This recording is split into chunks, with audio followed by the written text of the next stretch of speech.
में, अच्छा ये बताओ, शरण में आए हुए को मारना चाहिए?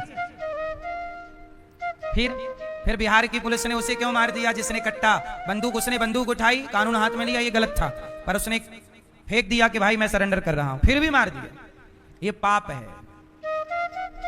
सरेंडर करने के बाद भी पुलिस ने उसे जान से मार दिया।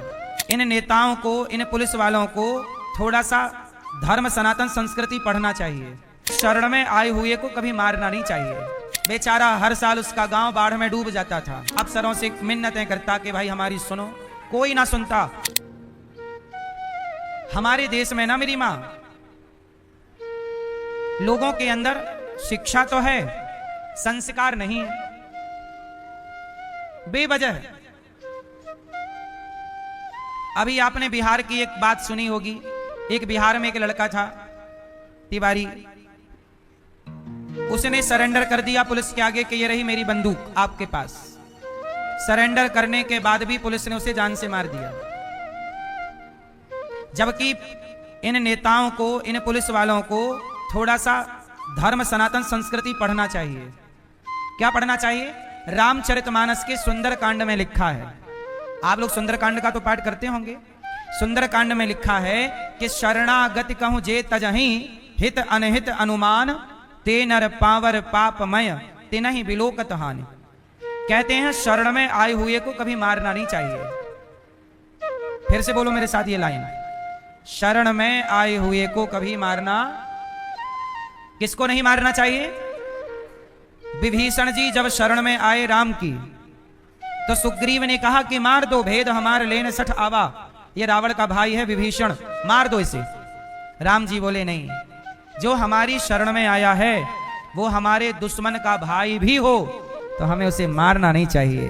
राम ने मारा नहीं, गले लगाया। इसलिए कहता हूं, नेता बनने से पहले, पुलिस बनने से पहले, कोई भी सरकारी अफसर बनने से पहले थोड़ा सा सनातन धर्म को स्टडी करना चाहिए। कुछ चीजें आपको स्कूल कॉलेज में नहीं पढ़ाई जाती। शिक्षा तो है, संस्कार यही तो है, राम का आदर्श है ये। शरण, पाप नहीं करना चाहिए सरकारों को। गौ हत्या, ब्राह्मण की हत्या से बचना चाहिए, किसी की भी हत्या से। अब वो ब्राह्मण था, तिवारी था, उसे मार दिया। क्यों मार दिया? बेचारा हर साल उसका गांव बाढ़ में डूब जाता था, तो वो अपने गांव के रक्षा के लिए नेताओं से, अफसरों से मिन्नतें करता कि भाई हमारी सुनो, कोई ना सुनता, तो उसने बंदूक उठा ली। भाई सिस्टम भी तो हमारा लापरवाह है भारत का। मैं बार बार कहता हूं कि बिहार में सबसे ज्यादा बाढ़ आती है। हर साल हजारों करोड़ का नुकसान होता है। हर साल सरकार 1000 करोड़ निकालती है बांटने के लिए बाढ़ प्रभावित लोगों को।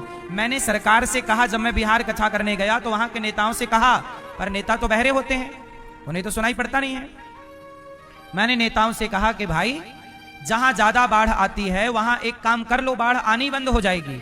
मैं एक उपाय देता हूं कि बाढ़ ही नहीं आएगी। क्या उपाय है?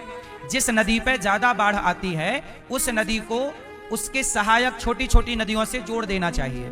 जैसे एक बड़ी नदी है और 2-4 किलोमीटर दूर एक छोटी नदी है, तो बड़ी नदी को छोटी नदी से कनेक्ट कर दो, उस छोटी नदी को और एक छोटी नदी से कनेक्ट कर दो, ऐसे 4-6 नदियों से एक नदी को कनेक्ट कर दो, तो जो बाढ़ का अधिक पानी आएगा वो दूसरी नदियों में डिवाइड हो जाएगा। ऐसा होता है, एक नदी में ज्यादा पानी होता है, दूसरी नदी में पानी ही नहीं है। इस बहाने पानी सब तक पहुंचेगा और बाढ़ का पानी जो घर में घुसता है वो नदियों के द्वारा अपने डिवाइड होके चला जाएगा। तो नदियों को नदियों से जोड़ने की ये मुहिम इस देश में होनी चाहिए। तब क्या होगा? पानी बचेगा, जल का स्तर ऊपर आएगा। अब सरकारें काम तो करती नहीं है। उस लड़के ने काम करवाने के लिए अफसरों से कहा, कुछ नहीं किया, तो उसने बंदूक उठा ली।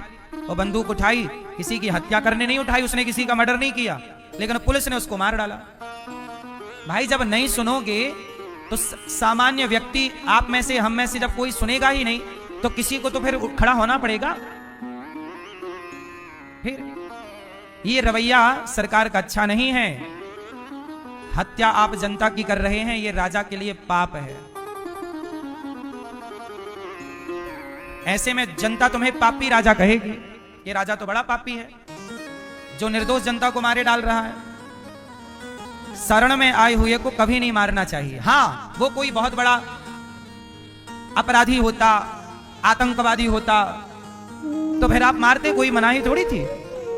आतंकवादी को आप मारिए, अपराधी है 10-20 मर्डर किए हैं उसको मार डालिए, कोई दिक्कत नहीं, एनकाउंटर कर दीजिए जो गलत है। पर जो सही है, जो अपने गांव के लिए, समाज के लिए खड़ा हो रहा है, लड़ रहा है, आप सिस्टम बहरा है आपका सिस्टम तो आप ठीक करोगे नहीं, जो खड़ा होगा उसी को मार डालोगे।